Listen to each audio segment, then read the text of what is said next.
చంద్రవ నమస్తేనే ఇలా చెప్పాలా? Hi hi Sujatha రెండింటిని నేను యాక్సెప్ట్ చెయ్యాలి కదా. ఎందుకంటే నేను ఆ చంద్రవ్వ ఇమేజ్ లో ఉన్న ఆ స్టార్డమ్ ని ఎంజాయ్ చేస్తున్నాను. చాలా యాప్ చేసేసుకున్నారు. చాలా తెలుగు ప్రజలందరూ కూడా చంద్రమని ఎంత యాప్ చేసుకున్నారంటే మా ఇంట్లో ఆమె అన్నంత. నేను అసలు ఇప్పుడు చంద్రవ్వతో ఒక ఎంట్రీ అంటే ఇప్పుడు ఒక brand. Can you believe it? అది నాకు ఎంత సంతోషం అంటే, నా తోటి జర్నలిస్ట్ ఒక ఛానల్లో పనిచేసేవాళ్ళం, అలాంటిది ఒక బ్రాండ్ అయింది అని అంటే నాకు ఎంత సంతోషం అంటే చాలా హ్యాపీ బాబా. I'm really so happy for you. Thank you. ఒకనకప్పుడు ఒక మంచి క్లాసికల్ డాన్సర్గా, తర్వాత స్టేజ్ షోస్ లో కూడా నేను చూసాను. పెర్ఫామ్ చేశారు, డైరెక్ట్ చేశారు, రైటప్ చేశారు.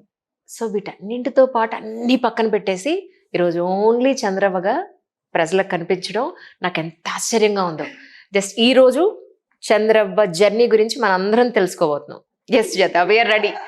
నేను నా ఎంట్రీ ప్రతిదీ ఒక బయోగ్రఫీలా ఉంటుంది. ఓకే. సో చంద్రవ్వ గురించి నెక్స్ట్ జనరేషన్స్ కానీ ఫ్యూచర్ జనరేషన్స్ కానీ చంద్రవ్వ V6 అని కొట్టగానే మీ గురించి పూర్తి ఇన్ఫర్మేషన్ నా ఎంట్రీలో ఉండాలి. ఓకే. మీ నేటివ్ ప్లేస్ నుంచి మొదలు పెడదాం. Sangareddy local, Sangareddy ZP girls high స్కూల్లో చదువుకున్నాను. సెకండ్ బైడ్ వెస్లీ స్కూల్లో చదువుకున్నాను. Railway junior college Tarnaka intermediate. Okay. నేను డిగ్రీ సంగారెడ్డిలోనే చదువుకున్నాను. నా ఇంటర్మీడియట్ అయిపోయే టైంకి నా సిస్టర్ మ్యారేజ్ అయిపోయింది. మా మమ్మీ లోన్లీగా ఫీల్ అయ్యారు. 5 పిల్లలుండి ఇంట్లో పిల్లలు లేకుండా నేను ఒక్కదాన్ని ఏంది అన్నట్టు. సో నన్ను అడిగారు, డిగ్రీ ఈడ చెయ్యి కదా బేటా. 5 పిల్లలా మీరు? అమ్మాయిలు ఎంతమంది, అబ్బాయిలు? ఇద్దరమే అమ్మాయిలు, 3 అన్నయ్యలు. ఓకే. పెద్దన్నయ్య మద్రాస్ రబ్బర్ ఫ్యాక్టరీ అని MRF టైర్స్ ఉంటాయి కదా, అవునవునవును. అందులో పెద్దన్నయ్య సీనియర్ ఇంజనీర్ క్యాడర్. రెండో అన్నయ్య పటాన్ చెరువులో ASIగా ఉన్నారు, పోలీస్ డిపార్ట్మెంట్. చిన్న అన్నయ్య చిన్నప్పుడు హిందుస్థానీ మ్యూజిక్ నేర్చుకున్నారు, ఇప్పుడు కాంట్రాక్టర్. తర్వాత పొలిటికల్గా తను ఇంట్రెస్టెడ్ బాగా. 2 సార్లు కౌన్సిలర్గా నిలబడము, ఆయన పొలిటికల్ జర్నీ ఆయన. అక్క మ్యూజిక్ నేర్చుకున్నారు, హిందుస్థానీ వోకల్. మీరు ఆఖరి సంతానమా? నేను లాస్ట్ బేబీ. వీళ్ళకి తిరిగేట్లు బాగుంటాయండి పాప, డోంట్ వరీ. తెలివితేటలు అనడం కన్నా కూడా స్మార్ట్నెస్ అనాలి. ఎందుకంటే తెలివితేటలు అనేదేమో ఒక అదే సపరేట్ సెక్టార్. అది స్మార్ట్నెస్ అంటుందే, ఇది ఓవరాల్ గా మూట కట్టుకునేది. Absolutely correct. పెద్దవాళ్ళందరూ వాళ్ళలోని ఇన్నోసెన్స్ అంతా పక్కన పెడితే వాళ్ళలో ఉన్న నాటీనెస్ అంతా మొత్తం నాకే వచ్చింది. ఇంకా ఇప్పుడు ఫ్యాషన్ డిజైనర్, తనకు ఒక బొటిక్ ఉంది ఇక్కడ హైదరాబాద్ లోనే ECL లో ఉంటారు. వెళ్దాం ఒక రోజున మనం, డెఫినెట్ గా. డన్. నా కాస్ట్యూమ్ అంతా తనే. ఈవెన్ నాకు ఎలా నా చుడీదార్ అయినా, నేను శారీ అయినా, బ్లౌజ్ అయినా తను డిజైన్ చేస్తారు. రైట్. బ్లౌజ్ స్టిచ్ చేయడం కానివ్వండి, ఏదైనా తనే చేస్తారు ఎక్కువ. అంటే నేను బయట వాళ్ళకి ఇవ్వను, అంటే మళ్ళీ వెళ్ళాలి, మెజర్మెంట్ ఇవ్వాలి, వాళ్ళు ఇచ్చేదాకా వెయిట్ చేయాలి. ఇదంతా రాత్రి అక్క ఇలా కావాలి, ఈ చీర మీదకి కావాలి, రేపు పొద్దున పంపి. ఆ ఫ్రీడమ్ ఉంది. ర్యాపిడో చేసేది. మనకంత అవకాశం ఉన్నాక వాడుకోకుండా ఎందుకు? కానీ తను కూడా, అక్క కూడా ఎంత ప్రేమగా, కష్టం అని అనుకోకుండా ఎంతో ఇష్టంగా చేయడం అనేది కూడా గొప్ప విషయం. అక్క, అన్నలు, మా మేనత్త పిల్లలు, మొత్తం ఫ్యామిలీ, మా డాడీ వాళ్ళ ఫ్యామిలీ అందరిలో నేనే లాస్ట్ కిడ్. మొత్తం ఫ్యామిలీ, డాడీ వాళ్ళ 3 అన్నదమ్ములు, 5 అక్క చెల్లెలు, లాస్ట్ బేబీ నేనే. అదే మనం 5వ తరగతి వచ్చేదాకా కూడా కింద కూర్చున్నది తెలియదు. అలా నాకు బాగా స్పూన్ ఫీడింగ్ బేబీస్ ఉంటారు కదా, డిగ్రీలో కూడా తినిపించుకునే బాపతి బేబీ నేను. కానీ ఎక్కడ అలాంటి వాసన ఎక్కడా కనిపించదు. మీద కష్టజీవులనే కనిపిస్తుంటావు పాప ఎప్పుడు. అందరూ నన్ను అలా అనుకుంటారు.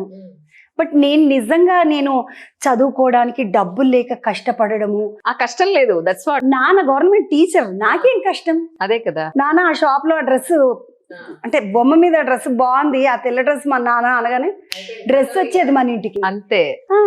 మళ్ళీ నాన్న నాకు ఇది కావాలా, అది వచ్చేది. నాన్న అది కావాలా, అది వచ్చేది. నాన్న సినిమా కోసం పైసలు వచ్చేవి. అసలు నేను చదువుకోవడానికి డబ్బులకు కానివ్వండి, తిండికి కానివ్వండి, తిరగడానికి కానివ్వండి, ఏ రోజు ఏ కష్టమో పడలేదు. నేను అద్భుతంగా మంచిగా, ఏమంటారు, అలా తంతే బూరెల బుట్ట అంటారు కదా, బూరెల బుట్టలో పెరిగిన అమ్మాయిని. సూపర్. అసలు కష్టం అనేది నాకు తెలీదు.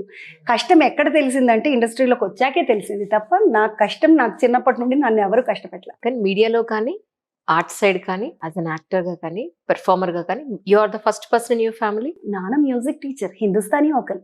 నాన్న హిందుస్థానీ మ్యూజిక్ లో మన తెలంగాణలోనే మొట్టమొదటి మ్యూజిక్ టీచర్ మా నాన్న, రామస్వామి గారు పేరు.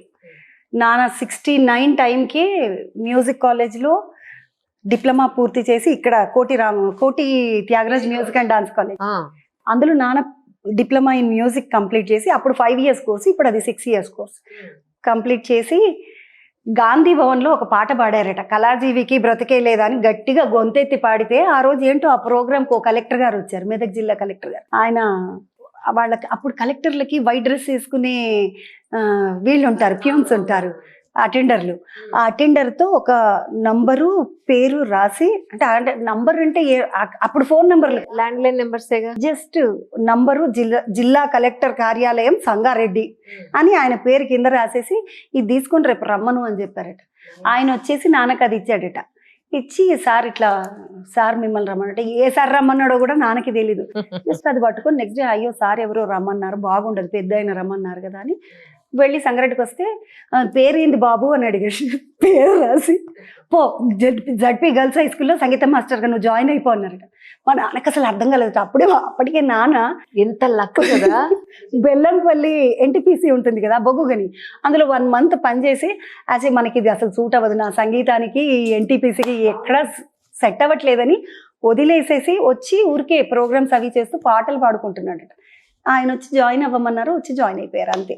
ఆయన ఎంత గొప్ప కలెక్టర్ అంటే, అవతల మనిషిలో ఉన్న ఆర్ట్ని గుర్తించడం కదా.